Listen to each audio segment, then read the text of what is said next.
October 1943, 25,000 feet above the Ruhr Valley, Germany.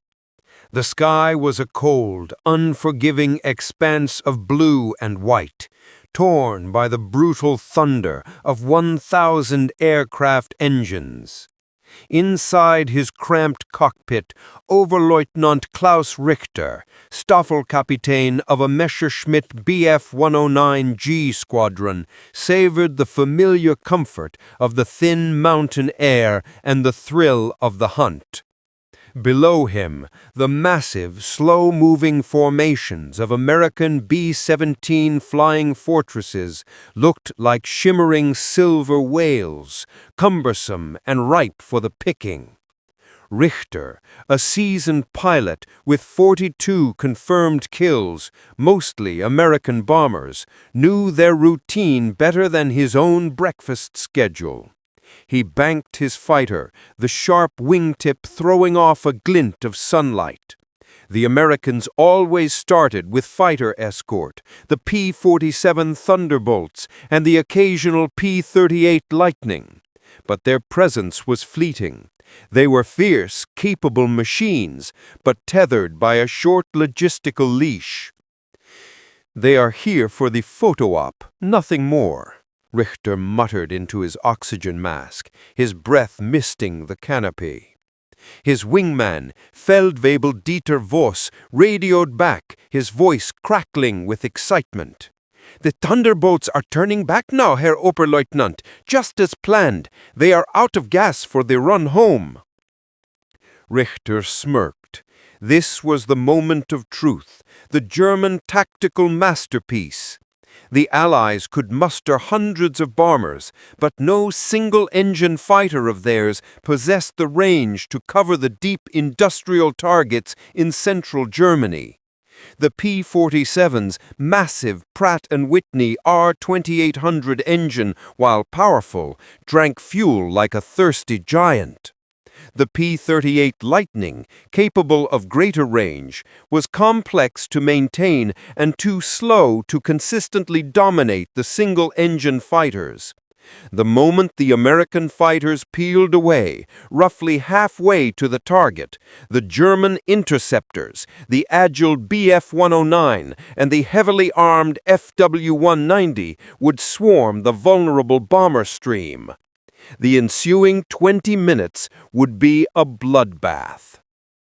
Richter pushed the nose of his Bf-109G down, accelerating toward the bomber stream now devoid of its guardians. He selected a crippled B-17 smoking from its number 2 engine. It was an execution. He knew this part of the aerial battle was untouchable. The Americans could build all the heavy bombers they wanted, but until they solved the fighter range problem, the skies over the fatherland remained firmly under the control of the Luftwaffe. As he closed the distance, the B-17 tail gunner began spitting futile tracers, and Richter felt a sense of supreme confidence.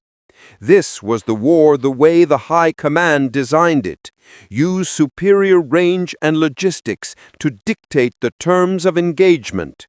The Allied bombers had the payload, but Germany had the reach. Suddenly, a flash of something low and fast caught the corner of Richter's eye, a shape he didn't immediately recognize.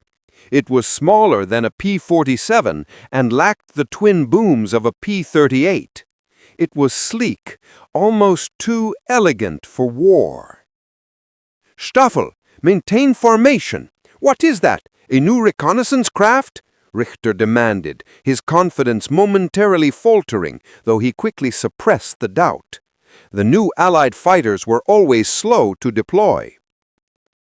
Voss replied instantly, his voice strained with excitement.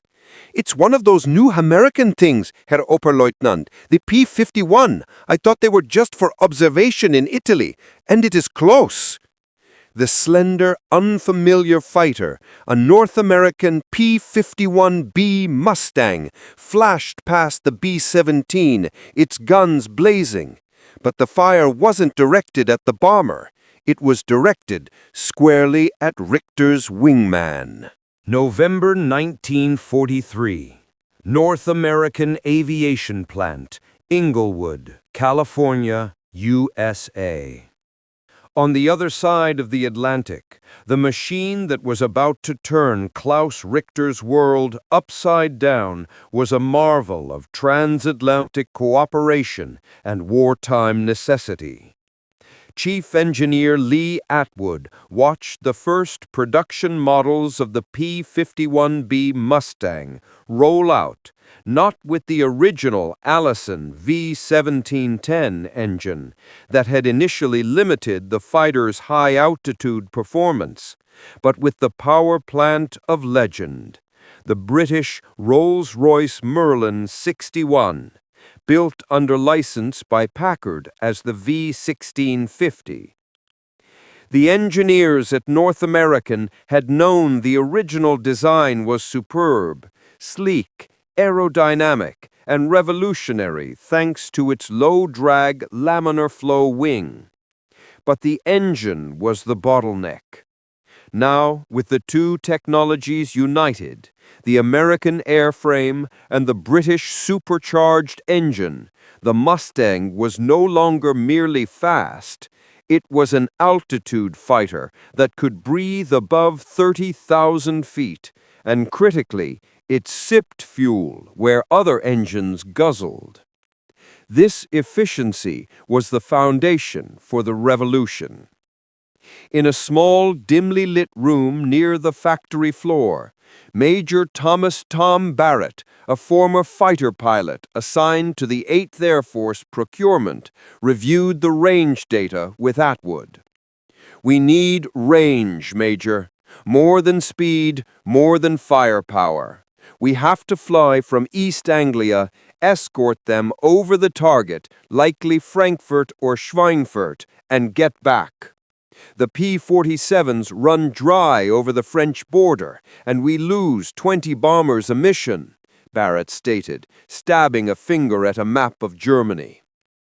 Atwood placed a small, teardrop-shaped aluminum accessory on the table, a 108-gallon external drop tank.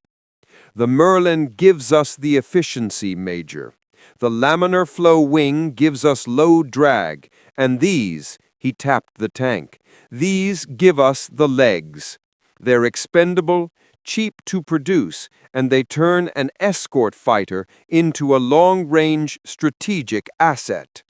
We fly out with these, drop them just before the engagement, and we have enough fuel reserve in the internal tanks for the fight and the trip home." The calculation was mathematically sound, but politically and tactically difficult. The American doctrine, fiercely debated, was to prioritize the destruction of the bomber as the primary target for the German interceptors. Now, Barrett was arguing for a shift. The P-51 was not just there to ward off the first pass, it was there to destroy the Luftwaffe in the sky. "The Germans rely on us turning back. They rely on the point of no return for our fighters," Barrett concluded, folding the map. "We are going to take away their certainty. When they see us over Berlin, they won't just be surprised. They'll know we've defeated their entire air defense strategy." Within weeks, the modified P-51Bs were crated and shipped across the Atlantic, carrying not just the promise of high-altitude dominance, but the secret weapon of endurance. The combination of the Merlin engine and the drop tank had extended the effective combat range of the 8th Air Force's fighter escort from roughly 375 miles to over 850 miles. The chessboard of the air war was about to be flipped entirely. January 11th, 1944. 28,000 feet above Oschersleben, Germany. The sky had never been colder. This was the Big Week rehearsal, a massive strike aimed at critical German fighter production facilities. Major Barrett was now leading a squadron of the new P-51Bs of the 4th Fighter Group. The mission target was deep, the Focke-Wulf plant at Oschersleben. The old P-47s had already peeled away, their fuel gauges dipping dangerously into the red. For the bomber crews, the moment the Thunderbolts left was always the moment their stomachs dropped. They were now fully exposed to the expected wave of Luftwaffe fighters. The memory of Black Tuesday, the catastrophic Schweinfurt-Regensburg raid of October 1943, where the unescorted bombers were massacred, was still raw. Below Barrett, the bomber stream held its breath. They knew the German fighters were waiting for the gap. Barrett checked his fuel. The large aluminum drop tanks under his wings were still full. He wasn't turning back. A swarm of Bf-109s and heavy cannon-laden FW-190s, many flown by seasoned pilots like Klaus Richter, came screaming up from below, their usual tactic, a quick pass through the formation before the American escort could return. The German formation was loose, confident in the timing. Suddenly, from high above the bomber's altitude, faster than any German fighter dared to be, a pack of the sleek, unfamiliar P-51 Mustangs descended. They came down like avenging angels, jettisoning their empty drop tanks with a flash of silver. The tanks tumbled away, freeing the Mustangs to utilize their full aerodynamic grace. Klaus Richter, leading his squadron, saw the impossible. Fighters, fast, aggressive, single-engine fighters, now positioned above his interceptors, deep inside the Reich. He swore into his mask. This wasn't a patrol, this was a coordinated, deliberate ambush. "These are the long-range devils," Richter screamed over the radio. "They have the fuel. Do not engage the bombers. Turn and face the escort." But it was too late. The P-51s, using their superior altitude and speed from the dive, tore into the German ranks. Their Bf-109s, running on limited fuel reserves themselves and focused on the slower bombers, were caught flat-footed. The Mustang's 650 caliber machine guns poured a devastating stream of fire. Barrett, in the lead, lined up on a flustered FW-190 that had strayed too far from its element. The Focke-Wulf, the previous champion of mid-altitude combat, was suddenly sluggish against the diving Mustang. Barrett held the trigger, riddling the German wing, and the FW-190 exploded in a ball of flame. That day, the 8th Air Force delivered a crippling blow to the German fighter production targets. But the real victory was the aerial tally. The P-51s accounted for dozens of German fighters, demonstrating an absolute, unexpected range and combat dominance. The shock wave reverberated through the Luftwaffe. The safe zone was gone. The bomber stream now had permanent, high-altitude guardians capable of flying all the way to the target and engaging the German interceptors on their terms. The tactical balance of the air war had fundamentally and irreversibly shifted. March 6, 1944, 30,000 feet over Berlin, Germany. The ultimate proof of the P-51's strategic triumph came with the first mass American bomber raid on the German capital. For the Luftwaffe, Berlin was sacred, the most heavily defended zone in the Reich. Never before had the American escort fighters been able to accompany the bombers this far. Klaus Richter, a surviving veteran of the Oschersleben debacle, was now based near Berlin. He was tired, his squadron's strength was severely depleted, and the pilots he commanded were younger and far less experienced. The mocking confidence of months earlier had evaporated, replaced by a bitter, fatalistic determination. They knew they were flying into an air trap, but they had no choice. Richter's orders were grim: protect the city at all costs, regardless of fighter losses. He climbed his Bf-109G through the smoke and haze, the sky already crowded with the massive American bomber armada, over 800 B-17s and B-24 Liberators. And there they were, riding high above the bomber stream, the unmistakable sleek silver silhouettes of the P-51 Mustangs. They were a visible, unshakable shield. They had flown over 600 miles from England, relying on the combined magic of the Merlin engine and the drop tanks, and they had arrived with fuel enough for a brutal air battle. "The Americans are over the city! The escort is still with them!" a German controller yelled over the radio, the urgency laced with panic. Richter led a desperate head-on attack against the bombers, hoping to punch through the wall of American escorts. He focused on a lead B-17. Just as he began to fire, the familiar sight of tracers streaking past his canopy forced him to brake hard. Major Barrett, leading the top cover, saw Richter's aggressive maneuver. He pushed his P-51D, the improved version with the bubble canopy, into a steep, chasing dive. The Mustang retained its speed beautifully. The Bf-109 tried to maneuver, relying on its quick roll rate, but the P-51 was too fast, too persistent, and too well positioned. Barrett closed to within 300 yards and squeezed the trigger.